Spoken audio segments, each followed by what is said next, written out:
घुस न देव आज राजा जी गेट से। समझ आइल कि ना? अरे लेके बुलेट जलाया वेला लेट से।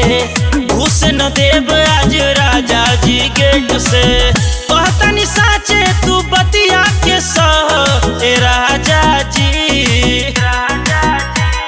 ए राजा जी दूर नचनिए से रह। ए राजा जी दूर नचनिए से रह। ए राजा जी दूर नचनिए से अरे रहना।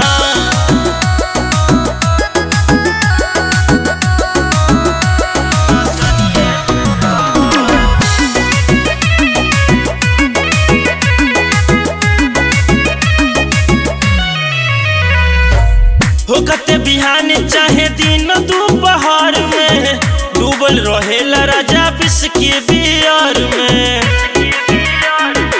एहो सुनो, होकते बिहान चाहे दिन दोपहर में डूबल रहेला राजा विष के बियर में। झूठो के हमसे कहानिया के कह ए राजा जी। ए राजा जी दूर नचनिए से रह। ए राजा जी दूर नचनिए से रह। ए राजा जी दूर नचनिए से रह।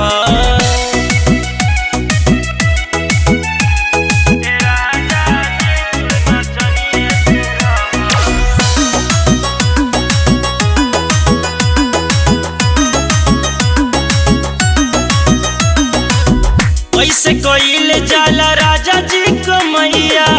पानी जस बहावेला तू बैठ के रुपैया। हम बर्बाद हो गईनी।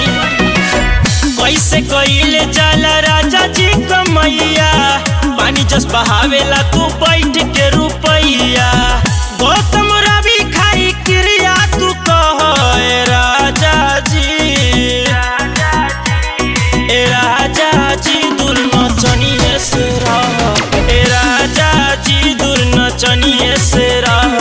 ए राजा जी दूर नचनिए से अरे